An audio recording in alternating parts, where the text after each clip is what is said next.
Right now, there are 3.2 million open AI engineering positions in the world. Average salary for these is $150,000. Now, the percentage that requires a university degree, it's less than 40%, and it's dropping fast. So the best part here is today, in this video, I am giving you the exact skills that allow you to land that remote AI job while giving you access to the highest salaries globally. I've identified 3 core competencies that companies actually test. Now, master these 3 and you are employable. Everything else is optional. And I will give you an easy hack to master all the 3 competencies in just 6 weeks. So stick around for that. Trust me, you don't want to miss it. All right, so here's what's happening. You decide that you want to get into AI engineering. Great. The first thing you do is you Google how to become an AI engineer. You've done it, you know that.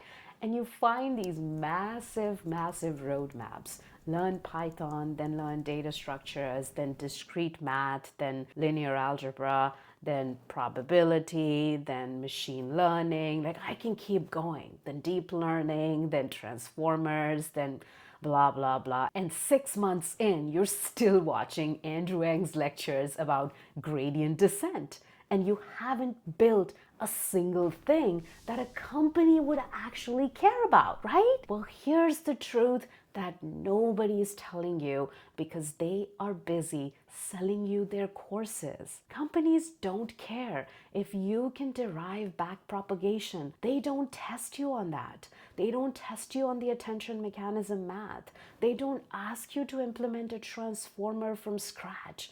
They really don't. You should know that, but they don't. You know what they do? They give you a real problem. Build us an AI-powered application that can accurately answer questions about our products and documentation without hallucinating. That's what they're looking for. And if you spent 6 months on theory but can't build that system, you're not getting hired, period. But if you can build it well, they don't care that you skipped the neural networks course. They really don't. So let's break down the 3 skills that actually matter.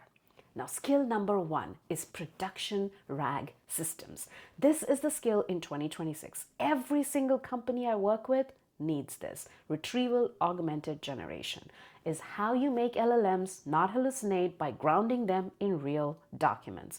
But here's the catch. Naive RAG does not work. You can't just throw documents at a vector database and call it done.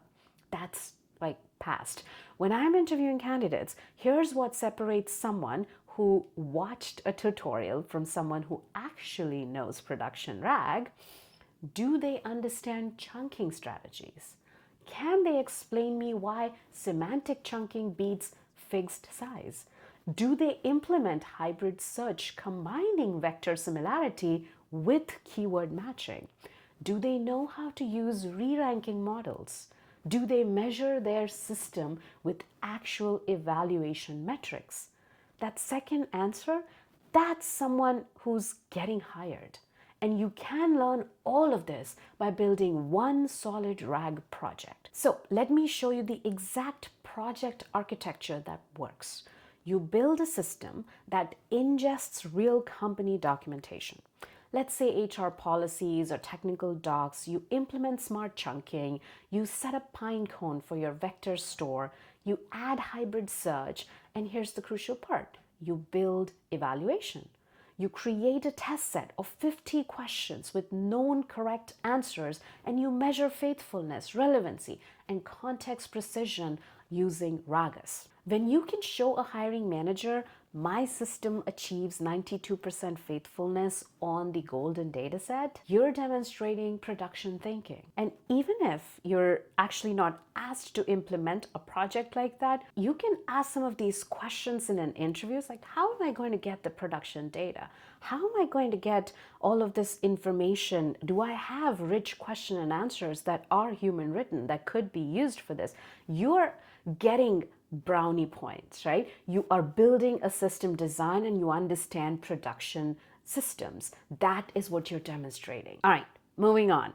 The competency number 2 on my list is AI agent orchestration. An agent is basically an LLM that can use tools, make decisions, and take actions autonomously. Now think of it as an LLM with hands, but most people build toy agents that can search the web or do math.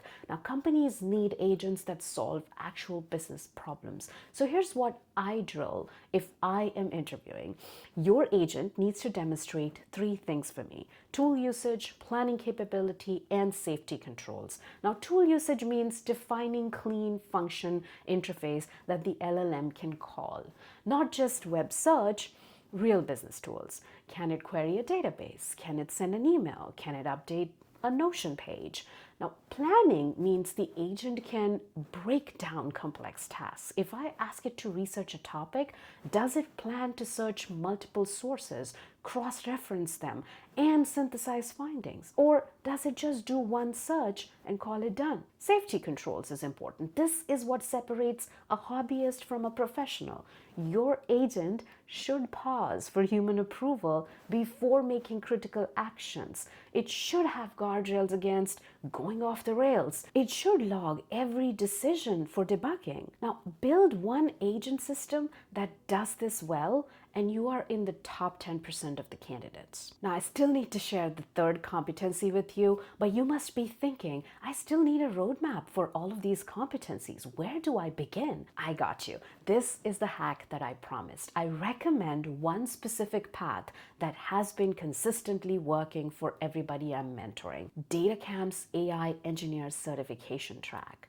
Now, I have personally gone through this course myself as well, and now I recommend it to everybody that I mentor because the ROI is a no-brainer. Here's why it works. First, the curriculum is laser focused on production AI. It's literally Python for AI, RAG systems, agent frameworks, LangChain, vector databases, deployments, all the stuff that we just talked about in those core competencies that you need to crack those interviews. Now, second, it's hands-on immediately. You're building stuff in DataCamp's interactive workspace from day one. Every lesson has your writing code, getting feedback, fixing bugs, actually learning. And the projects are real. You're building RAG systems, you're creating agents, you're deploying to production. All of the stuff is real. Third, and this is crucial for people without degrees, when you complete the certification, you can put that DataCamp certification AI engineer on your LinkedIn and your resume. It's like a signal that says, hey, this person might not have a CS degree, but they completed a structured, industry recognized program and they built production systems. That's enough to get past those filters in the resume. The program takes about 3 to 4 months part-time, and if you're hustling full-time, you can finish it in 6 weeks. So here's my recommendation. Use this course as your structured foundation. Work through their AI engineering track systematically. Don't skip around. As you learn each concept, immediately apply it to your portfolio projects. Now, learn RAG in DataCamp as well. Immediately start building your enterprise knowledge system. Learn agents and then start building your multi-agent researcher. The combination of structured learning plus the immediate application is how you learn the fastest. That's exactly how I learn. Now, I'll drop the link to both the track and the certification in the description below. If you want the fastest path from zero to employable, I think this is it. Now, coming back to our core competency, number 3 is evaluation and monitoring. Now, this is the skill that almost nobody has, which makes it your biggest opportunity. Now, everyone's building AI systems. Almost nobody is measuring if they actually work. And companies are desperate for people who can answer that question for them. Is our AI system getting better or worse every single time? Here's what this looks like in practice. You build a RAG system, great, but then you instrument it. You're tracking latency, how fast does it respond? Retrieval quality, are we fetching the right documents? Answer quality, is the LLM staying faithful to the context? User satisfaction is important. Are people clicking on the thumbs up, thumbs down thing? Cost. How much are we spending on tokens per session? Now, here's this amazing paper by Anthropic. I'll link that down here as well. That goes into AI agent evaluations. You're using tools like Langsmith, Arise, or Phoenix, and even building custom dashboards. You're setting up alerts. Hey, our faithfulness score just dropped below 85%. Something's wrong. When you walk into an interview and say, here's my system, and here's 6 weeks of performance data showing that it maintains 93% accuracy under production load, you're not competing with other junior candidates anymore. You are actually playing at the senior level. Now, even if they don't ask you any of these questions and you're not allowed to take your project with you and any of those things, you're still going to do amazing at this interview because now you have all of this context that you can talk about. Like when you built this application, how did you do the monitoring? How did you make the RAG really work? All of these things will play a huge role in how you answer these questions that make you look like a smart, production-ready AI engineer. And that's what they're looking for. So those are your 3 core competencies: production RAG, agent orchestration, evaluation, and monitoring. Now, you don't need to know everything about AI. You just need to know those 3 things really deeply. The next thing you need is a resume that is powerful and can show all of this amazing work. That's the next video that I'm going to work on, so subscribe so you don't miss that one. And if you stuck around this far, you will like my video on more AI engineering portfolio projects. I'll see you there.